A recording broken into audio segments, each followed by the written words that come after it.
The brake light switch on these cars is a simple part, but it can cause a lot of problems, and some of those problems can come at very inconvenient times and sometimes cause quite a scare, especially when you're pressing on the accelerator pedal and nothing happens. That was my issue.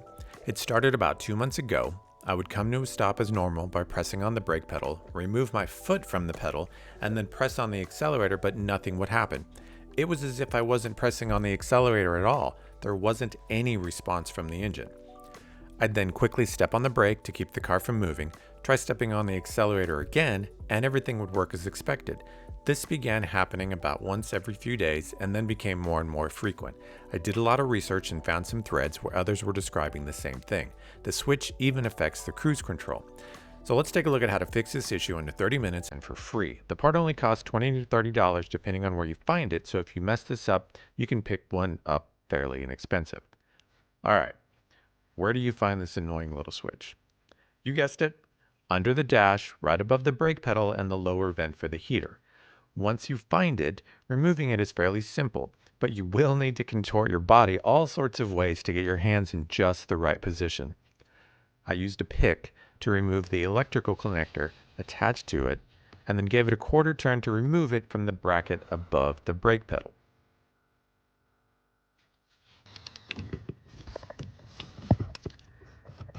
Here you can see how actuating the brake pedal moves the plunger to turn the switch on and off. Again, to remove it, give it a quarter turn, slide it back a bit, and then down from the bracket above the brake pedal. Once you get it out into your workbench, here's what you're looking at: a plunger with 4 copper connectors. There are 3 part numbers on the side, and you'll want to pay attention to how the black portion is connected to the brown portion of the switch so you know how to put it back together after you take it apart. The T shape on the bottom is helpful. You'll want to make note that it points to the POM letters on the side. You can also test the plunger to make sure that it slides easily. Mine felt like it was a little gritty and didn't slide as smoothly as I would have expected. You'll see why when I get it open. There are 4 points where the 2 halves are held together, and I used a small pick again to separate the clips. It should look like this when you get it open. The only thing to watch for is the spring that's between the 2 pieces. You'll also notice some electrical grease between the copper terminals inside. For me, this is where there was a lot of gunk and buildup, causing the intermittent connection issues with the switch. We'll clean that up and get it back together. It's hard to say which one of the terminals was the culprit, so I chose to clean all of them on both halves of the switch. The terminals on this side of the switch slide out easily. It was definitely easier to wipe them down with a cloth and sandpaper outside of the brown portion than if I had kept them inside. Just pay attention to where each one goes and only work on one at a time. You can see there was quite a bit of buildup on all of the terminals due to the grease and 20 plus years of dust and dirt.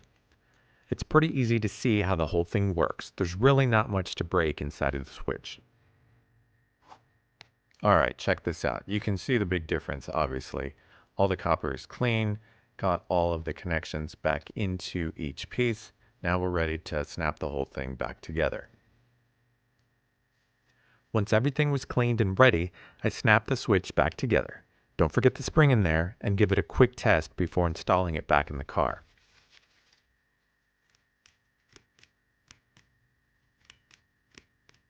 When you get it back in the car and hooked up to the harness, the easy check is to make sure the brake lights work as expected. Then take it for a drive and see if your hard work, actually not that hard of work, paid off.